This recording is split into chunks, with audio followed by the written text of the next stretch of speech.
Fala galera, sejam muito bem-vindos a mais um vídeo do canal. No vídeo de hoje, a gente vai falar a respeito das crianças verdes de Woolpit. No século XII, duas crianças, um menino e uma menina, foram encontrados em uma trincheira na cidade de Woolpit, na Inglaterra. Chamou a atenção dos camponeses o fato deles terem uma coloração verde, falarem um idioma desconhecido, usarem roupas estranhas e se recusarem a comer qualquer coisa que não fossem feijões crus. Com o tempo, as crianças se adaptaram ao estilo de vida inglês e perderam a coloração verde.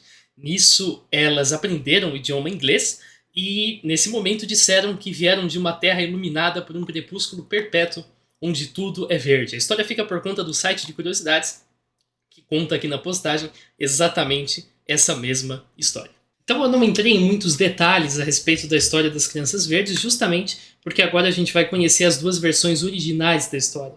Se o caso possui algum ou um completo fundo de verdade, as melhores fontes para consultarmos são aquelas que são escritas próximas da época quando o evento aconteceu. Existem duas fontes que são consideradas independentes entre si, dada a distância e a diferença de tempo, e provavelmente dependentes de uma terceira fonte desconhecida que reportam essa história. Além da distância e diferença de tempo, a gente tem também a questão de que os estilos são completamente diferentes, então não parece que uma fonte foi baseada na outra, mas sim que as duas foram baseadas numa terceira que a gente já perdeu. A gente não tem essa terceira fonte nos dias de hoje. A primeira dessas fontes foi escrita por William de Newburgh, que viveu entre 1136 e 1198. Ele foi um historiador britânico e essa história está no livro Historiam Rerum Anglicarum, de 1189. William estava em Newburgh. Newburgh fica bem longe de Woolpit. Então ele escreveu a história estando basicamente em outro extremo da Inglaterra, e ele não cita a sua fonte, mas acredita que ele ouviu a respeito de monges agostinianos em Thetford,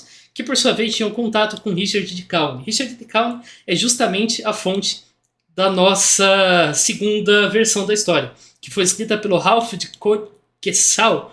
A gente não sabe quando ele nasceu, mas ele morreu depois de 1227, um monge e abade, e faz parte do livro Chronicum Anglicanum, de 1220. O Ralph estava em Coggeshall, como eu disse, escreveu a história estando a poucos quilômetros, portanto, de Woolpit, e cita como fonte o próprio Richard de Calne e os seus criados. Ambas as versões são encontradas nesse texto aqui, tem latim e inglês lá do lado, eu traduzi para o português. Primeira versão do William, ele fala: não parece certo em omitir uma maravilha inédita na época, conhecida por ter acontecido na Inglaterra na época do rei Estevão. Eu certamente hesitei por muito tempo sobre esse assunto, mas ele é mencionado por muitas pessoas. Parecia ridículo assumir como verdade essa história que não tinha nenhuma base racional ou uma base muito obscura. Em última instância, eu fui forçado a acreditar nela e me maravilhar em algo que, mesmo com toda a minha capacidade, não consigo entender. Tem uma vila no leste da Anglia, 4 ou 5 milhas distantes do nobre monastério do rei mártir Edmund. Próximo daquela vila podem ser vistas trincheiras antigas, chamadas de trincheiras de lobos, que dão nome a uma vila próxima. E uma dessas trincheiras, na época da colheita, em que trabalhadores estão ocupados colhendo plantações nos campos, apareceram duas crianças, um menino e uma menina. Seus corpos eram inteiramente verdes e estavam em roupas de cor incomum, feitas de material desconhecido. Elas andavam atordoadas pelos campos e foram pegas pelos camponeses. Elas foram levadas para a vila, onde muitas pessoas se ajuntaram para observar o espetáculo e foram mantidas ali por alguns dias sem comida. Quando elas estavam quase morrendo de fome e não comiam nada do que lhes for oferecido, por acaso algumas pessoas ofereceram feijões trazidos dos campos. Elas pegaram e procuraram pelos feijões dentro do caule do feijão, mas não encontraram nada e choraram. Então um dos presentes tirou os feijões de dentro das vagens e os ofereceu às crianças. Finalmente elas o comeram. Elas foram alimentadas com essa comida por meses, até que aprenderam o uso do pão. Por fim, conforme nossa comida prevaleceu, elas gradualmente mudaram de cor e se tornaram como nós, e aprenderam o nosso uso da linguagem.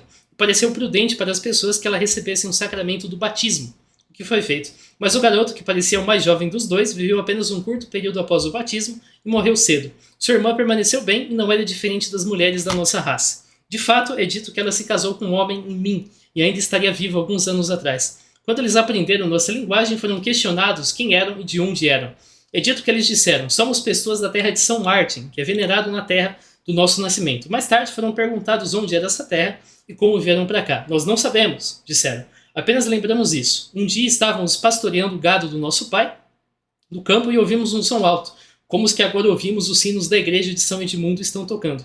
Ficamos impressionados com o barulho e, de repente, como se tivéssemos perdido nossos sentidos, estávamos no campo em que vocês estavam colhendo. Quando questionado se Cristo era adorado lá e se o sol nascia, disseram que sim, a terra era cristã e que haviam igrejas lá. Mas, eles disseram, o sol não nasce entre nosso povo. Nossa Terra é raramente iluminada por seus raios. Só recebe a luz que entre vocês precede o nascer e segue o crepúsculo. Mas dá para ver uma Terra muito brilhante, não muito longe da nossa, com um grande rio separando as duas. É dito que eles disseram essas e muitas outras coisas muito longas para serem relatadas, em respostas a curiosos inquisitivos. Que cada um diga o que prefere e deduza o que pode desse caso, mas eu não estou envergonhado de ter relatado esse acontecimento impressionante. Agora a gente vai ler a versão do Ralph. Ele diz: outra maravilha, não diferente da última, aconteceu em Suffolk, em St. Mary Woolpit. Um menino foi encontrado com sua irmã pelos habitantes daquele lugar, próximo à boca de um certo buraco situado lá. Na forma de seus corpos, eles eram como quaisquer outras pessoas, mas eles diferiam na cor de suas peles de todos os seres mortais de nosso mundo, já que a superfície de suas peles eram verdes. Ninguém podia entender o idioma que falavam. Então eles foram levados como uma curiosidade para a casa de um certo cavaleiro, Sir Richard de Calne, em Wix, onde choravam inconsolavelmente. Pão e outras comidas foram oferecidas a eles, mas eles não queriam comer, apesar de serem atormentados por uma grande fome por muito tempo, porque acreditavam que todas as outras comidas não eram comestíveis. A garota mais tarde admitiu. Finalmente, alguns feijões com seus caules ainda presos foram levados para casa. Eles sinalizaram que os feijões deveriam ser dados a eles. Quando os feijões foram dados, eles abriram os caules, não as vagens. Acreditam que os grãos estavam dentro dos caules. Mas quando não os encontraram, eles choraram novamente. O garoto sempre sofreu de uma certa fraqueza e morreu em pouco tempo, mas a garota tinha boa saúde. Ao se acostumar a todos os tipos de comida, ela perdeu sua cor verde e gradualmente recuperou a cor corada em seu corpo. Posteriormente, ela foi regenerada pela purificação do batismo e permaneceu por muitos anos no serviço do mesmo cavaleiro, como muitas vezes ouvimos do próprio cavaleiro e de seus criados. Mas ela permaneceu muito devassa e imprudente. Ela era frequentemente questionada pelas pessoas sobre seu país. Ela alegou que todos os habitantes e todas as coisas naquele país eram verdes, que não tinha sol, mas tinha uma espécie de luz, como a que ocorre após o pôr do sol. Questionada como ele e o garoto foram para essa terra, ela disse que eles estavam seguindo o gado quando encontraram uma caverna. Quando eles adentraram, ouviram um belo som de sinos. Cativados pela doçura do som, eles andaram por dentro da caverna por um longo tempo, até que saíram dela. Quando saíram, estavam atordoados pelo brilho do sol e pela quentura do ar, e por um bom tempo ficaram na boca da caverna. Então eles se assustaram com o som das pessoas vindo e tentaram fugir, mas não conseguiram achar a entrada da caverna antes de serem pegos. Essas são as versões, e o evento então teria acontecido no reinado do rei Estevão, ou seja, entre 1135 e 1154. Isso significa que já fazem aproximadamente 900 anos desse evento. Apenas 2 fontes relatam ele, elas são posteriores a algumas décadas, e é possível que ambas sejam baseadas numa terceira fonte já perdida. Isso significa que é impossível atestar a veracidade ou não do evento. Porém, uma das 3 possibilidades são possíveis. Ou a história é uma completa fabricação, ou a história é baseada num evento real, mas tem elementos fabricados, ou a história é completamente real. Se a gente adota a opção 3 e assume que a história é completamente real, você vai ter que tomar uma decisão. Você vai ter que escolher entre a versão do William ou a versão do Ralph, ou então você vai unir ambas as versões. Se a gente une ambas as versões, a gente tem que decidir 2 pontos que são contraditórios. O primeiro deles é o som.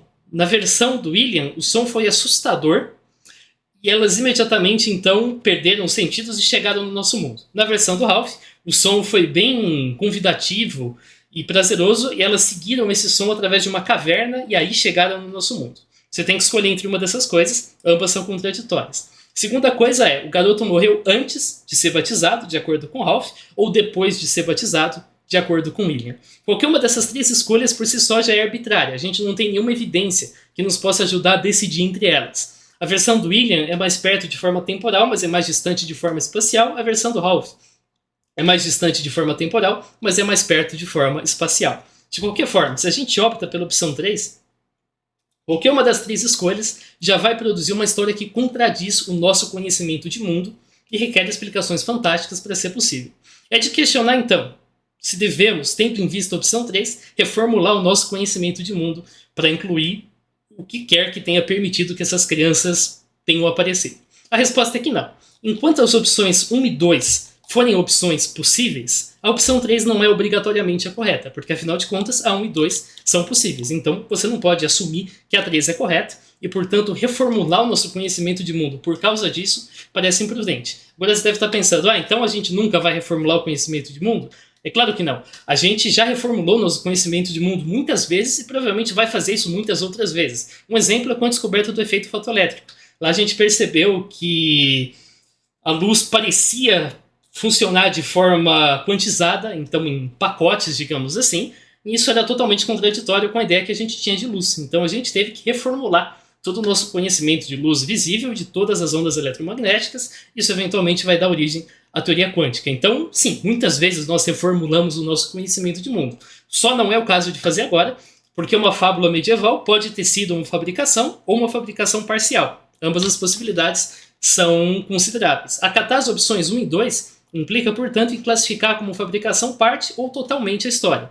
Defensores da opção 3 podem se opor a isso, mas vale lembrar que se você acatou a opção 3, você já fez isso. Você já considerou que parte da história é uma fabricação. Se você considerou a opção do William, então você assume que os detalhes que o Ralph contradiz são uma fabricação.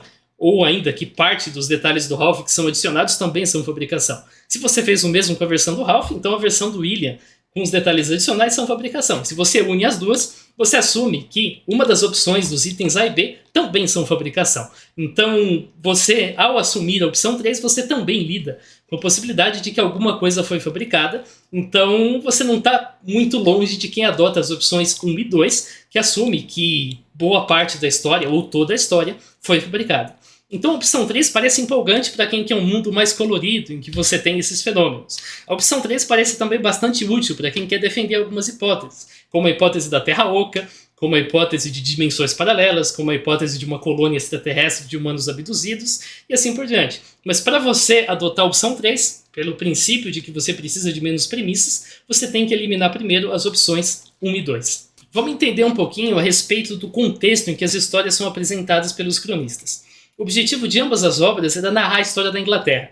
A história da Inglaterra é a mesma com ou sem duas crianças verdes. O que conta na história da Inglaterra são os feitos dos reis e dos exércitos, pelo menos na visão desses dois autores. Ainda assim, eles optaram por narrar a história de duas crianças verdes. Por quê? Uma análise mais aprofundada está nesse link aqui e revela que a história das crianças verdes foi narrada por ambos os autores como uma fábula, visando transmitir ao leitor um certo ensinamento. Uma fábula, no caso aqui, num contexto de eu não sei se é verdade, eu não sei explicar, mas eu sou forçado a crer que é verdade porque muita gente diz que é.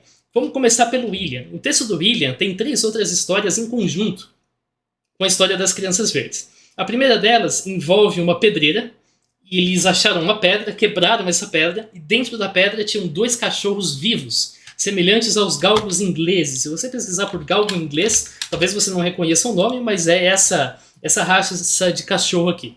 Mas essa raça de cachorro aqui, tinha 2 desses cachorros dentro da pedra, e a pedra não tinha nenhum acesso ao ar. Um dos cachorros morreu logo, o outro foi adotado pelo bispo de Winchester. Perceba que tem uma semelhança aqui com a história das crianças, né? Ambos foram encontrados no solo, um morreu logo, o outro acabou sendo adotado e assimilado por uma pessoa.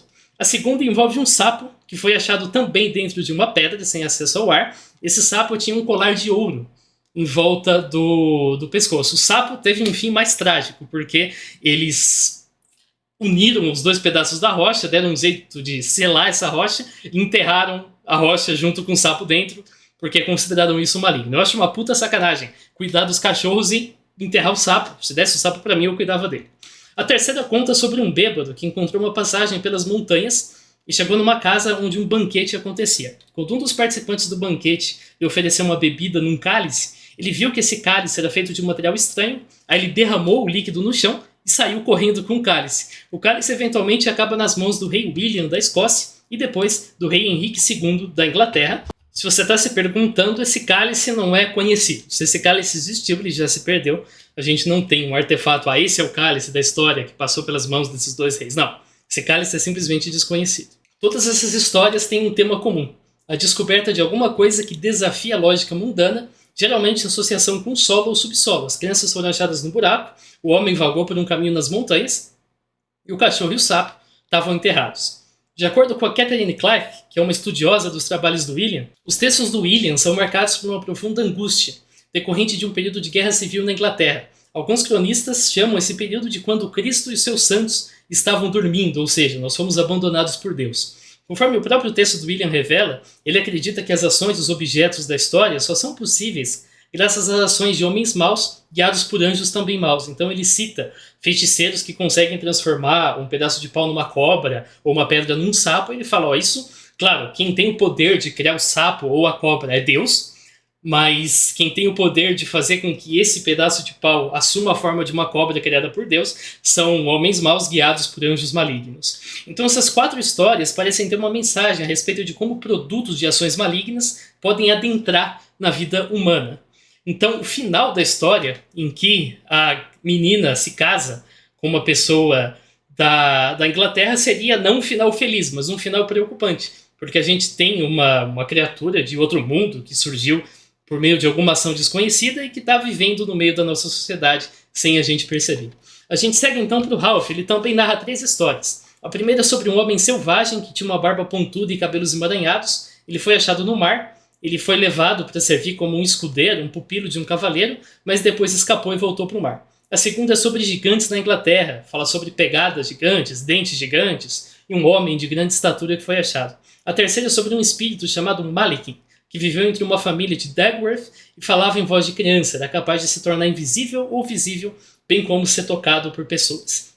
A Elizabeth Freeman, por sua vez uma estudiosa da obra do Ralph, aponta que essas histórias também têm um tema em comum: pessoas com corpos anormais. O homem tem o cabelo e a barba emaranhados, diferentes, o gigante é gigante, as crianças são verdes, e o Melican, claro, é um espírito que pode se tornar visível ou invisível e fala em voz de criança. Na Idade Média, o corpo era visto como uma analogia da sociedade. Então, um corpo saudável era uma sociedade funcional e um corpo desfigurado, uma sociedade propensa à desintegração. Então, nessas histórias, o Ralph tenta demonstrar tentativas em domar e assimilar o outro. O outro, no caso, um corpo com algum tipo de deformidade. Considerando o contexto em que o Ralph escreve, que a Quarta Cruzada, que ocorreu entre 1202 e 1204, o outro representaria justamente os muçulmanos. Pelo menos essa é a visão de 2 estudiosas, tanto da obra do Ralph quanto da obra do William. Nesse contexto, então, as histórias não são uma parte importante da história da Inglaterra. São digressões que os autores fazem para refletir a respeito de algum ponto em específico. No caso do William, a questão de como que objetos e ações e produtos de ações malignas podem adentrar a vida humana e fazer parte dela. E no caso do Ralph, a respeito de como que o outro pode tentar ser domado e conquistado pela nossa sociedade. Agora, quais elementos do folclore medieval, que são comuns em outras lendas, estão presentes nessa história? Imagina que a gente tem em mãos uma história cuja veracidade a gente não conhece, é o caso, mas vou fazer uma analogia moderna. Imagina que o tema dessa história seja sombrio e envolva pessoas nos dias de hoje enfrentando algum tipo de horror paranormal. Para a gente checar se essa história parece ou não ficção, a gente pode procurar por clichês que são comuns a histórias de terror. Por exemplo, um porão assustador, um lugar sem sinal de celular, uma casa abandonada, uma única garota como sobrevivente, entre outras coisas que você sempre vê em filmes de terror. Aqui a gente vai fazer a mesma coisa, procurando clichês e elementos do folclore medieval que possam estar presentes na história das Crianças Verdes de Woolpit. O primeiro deles é a noção de usar uma caverna para alcançar outro mundo. Tem múltiplas histórias que trazem essa noção, seja no folclore da Europa medieval, quanto no folclore da Inglaterra medieval. Em alguns casos, esse mundo possui também pouca luz e um idioma desconhecido. A gente tem uma história sobre um camponês que no inverno segue uma horda de porcos através de uma caverna e do outro lado chega numa terra em que as estações do ano são invertidas, as antípodes. A gente tem o rei Erla que atravessa uma caverna para chegar a uma terra de anões, que é iluminada por lampiões sem a luz do sol. A gente tem uma outra história a respeito de um garoto que atravessa uma caverna para chegar numa terra de gnomos, onde o sol também é muito fraco e o idioma falado é estranho. A gente tem o Orfeu que entra numa caverna, viaja por um longo tempo e sai numa terra brilhante e bonita. A gente tem uma obra em que um cavaleiro irlandês é fechado em uma caverna e aí ele viaja pela escuridão e chega numa terra que é iluminada pela luz do crepúsculo. De lá, ele é levado ao purgatório. Na história das crianças, a gente tem esse rio que separa a terra de São Martin de outra, brilhante. Esse tema é comum em histórias medievais. A gente tem Lanval, um cavaleiro que percebe que está perto da fronteira de outro mundo, quando se aproxima de um rio e o cavalo fica agitado. Aí ele vê mulheres que levam ele para esse outro mundo. Na mesma obra do Purgatório, o inferno é visto abaixo de um rio. Em outra obra, Brandon chega na Terra Prometida, explora essa terra por 40 dias até encontrar um rio, onde o homem os proíbe de prosseguir, dando a entender que ali seria o Jardim do Éden. Curiosamente, em uma das histórias, a diferença entre a luz e a escuridão também é mencionada. Numa delas, um cavaleiro olha o outro lado do mar e observa a escuridão da noite. É o contrário, ele está numa terra iluminada e ele vê a noite do outro lado do mar. Outro elemento presente em múltiplas histórias medievais envolve um tabu entre o alimento que fadas e outros seres paranormais comem e o alimento que os humanos comem. Então, fadas não poderiam comer o alimento dos humanos, ou se comessem, sofreriam algum efeito. Vice-versa também vale. Isso está presente na história das crianças, quando elas acreditam que todas as comidas, exceto pelos feijões, são comestíveis. E tem algumas simbologias também nessa história. Uma delas é a cor verde. Na Inglaterra, assim como nos dias de hoje, o verde era associado à natureza, mas isso não é tão presente nos dias de hoje, também é o amor e sensualidade. Por ser conhecido como capaz de seduzir os humanos para o maligno, o demônio era frequentemente representado usando uma capa verde, conforme você pode ler aqui a esse respeito. Além disso, na história, as crianças só comem feijões, depois elas se adequam a outros tipos de alimentos. Tem uma crença que vem das tradições antigas, da época do Império Romano, e que a gente não sabe exatamente o quanto ela era mantida na Inglaterra medieval, mas de qualquer jeito ela existiu, que associavam feijões com o mundo dos mortos e os espíritos dos mortos, mas também com o renascimento. Então, nesse caso, o processo em que as crianças começam só comendo feijão e depois passam a comer outros alimentos seria um símbolo, então, desse processo de renascimento. A gente falhou em confirmar essa informação em outras fontes, então considere que ela pode estar errada. Eu só achei uma única fonte que sustenta essa informação. É esse livro aqui, sobre fadas na tradição e literatura. Você pode emprestar aqui. Como só tem uma fonte que confirma, eu não vou afirmar isso como certeza. Precisa de outras confirmações, mas que afirma que os doentes das bruxas eram chamados de Martins ou Martinetes, fazendo um paralelo, então, à terra de São Martin. A gente verifica, então, que a história das crianças verdes tem vários elementos comuns a muitas fábulas do folclore medieval, além de alguns elementos que simbolicamente são associados à morte e ao sobrenatural. Isso indica que as opções 1 e 2 podem ser válidas. É impossível conciliar toda a história com elementos mundanos, eu já falei disso. A opção 3 requer que a gente mude o conhecimento do mundo, porque não tem nenhuma cidade na superfície da Terra que está num crepúsculo perpétuo, nem que todas as coisas são verdes. Mas assumindo que parte dos elementos fantásticos foram inventados em algum momento, e outros elementos da história, então, podem ser explicados com sucesso por fatores mundanos. Em primeiro lugar, as crianças vestiam roupas estranhas e falavam um idioma desconhecido. Curiosamente, a 20 quilômetros de Woolpit, a gente tem uma vila chamada Forhan St. Martin, ou Forhan São Martin. Nesse local, no ano de 1173, 3 mil imigrantes flamengos foram massacrados numa revolta popular. Então, se a gente supor que o William errou a data em que o evento aconteceu em algumas décadas, porque ele fala o reino do rei Estevão, então seria um pouquinho depois, as crianças poderiam ser órfãos de pais flamengos que foram massacrados nessa batalha. As roupas usadas pelos flamengos de fato eram substancialmente diferentes das usadas pelos ingleses e o idioma falado era diferente. Ainda assim, a vila de São Martin não é imersa em perpétuo crepúsculo. Supondo que a hipótese acima esteja correta, surge outra hipótese, que afirma que o Richard de Calne acolheu as crianças, percebeu que elas eram flamengas, afinal ele era um cavaleiro bem educado e tudo mais, ele conhecia um pouco do mundo para saber que aquelas crianças eram flamengas, mas ainda assim ele inventou uma história fantástica, inspirada em folclore, para tentar proteger essas crianças, evitar que elas também fossem massacradas, e assim ele também instruiu essas crianças a contar essa história. Outra hipótese alega que as crianças vieram da Escandinávia. Lá realmente, em algumas épocas do ano tem pouca luz solar, mas em outras é o contrário, em outras você tem o sol da meia-noite. Agora, não tem invasões vikings conhecidas nessa região e época, então essa possibilidade não parece fazer muito sentido. A coloração verde pode ser explicada por várias doenças. A gente tem a clorose, conhecida hoje em dia como anemia hipocrômica, que ocorre quando as hemácias são mais pálidas que o normal e é causada por deficiência de vitamina B6. Nesse caso, desaparece quando uma alimentação adequada é introduzida, que a gente tem uma pessoa comparada, doente, com uma pessoa normal. Outra condição chama-se favismo, é caracterizada pela deficiência da enzima glicose 6-fosfato desidrogenase, provoca anemia, com consequente coloração da pele esverdeada, como esse menino aqui apresenta. Ela é disparada por fatores como justamente a ingestão de feijões fava. É uma comida que as crianças talvez estivessem subsistindo por algum tempo. É uma condição hereditária, o que poderia explicar a coloração de ambas as crianças. Muita gente supõe envenenamento por cobre, então as crianças seriam escravas numa mina ou envenenamento por arsênico, usado na produção de roupas. Envenenamento por cobre geralmente é letal antes de causar uma coloração verde em todo o corpo. Se você usar um anel de cobre, por exemplo, você pode apresentar uma coloração verde na banda do dedo em que o anel estava, mas no corpo todo não. E arsênico também causaria feridas, isso as crianças, ao que tudo indica, não tinham. A menina foi batizada Agnes e se casou com Richard Barry, é isso que um dos autores afirma. Nenhum dos dois autores originais menciona o nome da menina ou com quem ela se casou quando cresceu, mas as fontes modernas afirmam que ela foi chamada de Agnes e se casou com um cara chamado Richard Barry. Essa afirmação, porém, vem de um único autor, chamado Duncan Luna.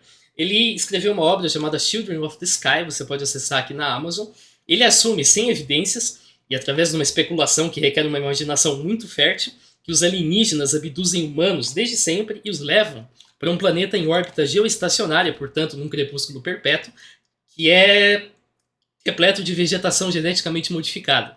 Lá eles estabeleceram uma colônia, e as pessoas lá são cristãs e tudo mais, e aí um mecanismo de teletransporte falhou e as crianças apareceram na Terra. Ok, deixando de lado as especulações totalmente fantasiosas, ele apresenta uma pesquisa que revelaria os descendentes da menina e que poderia ser adotada mesmo por quem defende uma explicação mundana, mas eu vou demonstrar que essa pesquisa tem falhas. Ele se baseia num trecho conhecido da genealogia do Richard de Calne. O Richard teve um filho, Walter, que teve uma filha, Sibylla, que se casou com um homem chamado John Fitzbernard.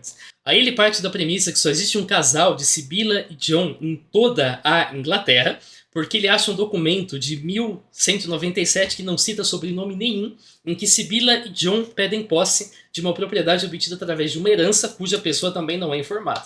Então só tem Sibylla e John, não tem Walter, não tem Richard, não tem sobrenome nenhum. Ele supõe que esse é o único casal que existiu na Inglaterra com esse nome, e então parte da premissa que Sibylla e John são os descendentes de Richard de Calne. Como nesse documento menciona uma mulher chamada Agnes e um homem chamado Richard, ele assume, portanto, que Agnes é a menina e Richard é o homem com o qual ela se casou. Aí ele vai além. O sobrenome do Richard também não é citado. Ele assume que só existe um Richard na Inglaterra, o que está errado.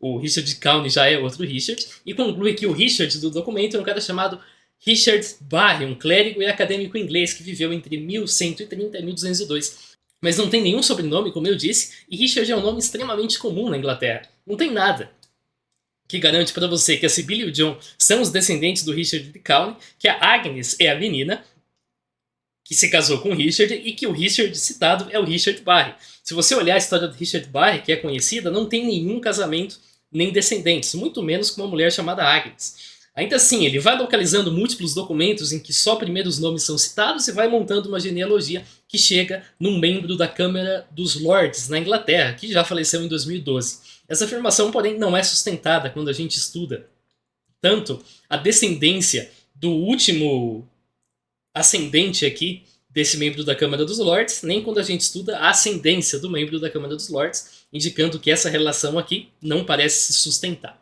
Será que crianças verdes foram achadas em Banjos, na Espanha? Tem uma lenda que conta de duas crianças, um menino e uma menina, que foram achadas próximo a uma caverna em Banjos, na Espanha. Elas falavam um idioma desconhecido, vestiam roupas metálicas. Foram levadas para um proprietário de terras que chama-se Ricardo da Calunno, mas recusaram qualquer comida, o garoto morreu e a garota aceitou vegetais crus e logo estava saudável. Ela viveu 5 anos, a pele clareou, ela aprendeu espanhol e disse que veio de uma terra sem sol com pessoas de terra verde, que enxergava uma terra brilhante depois do rio. Ela e o irmão teriam vindo para Banjos após ouvirem um grande barulho e passarem por uma caverna.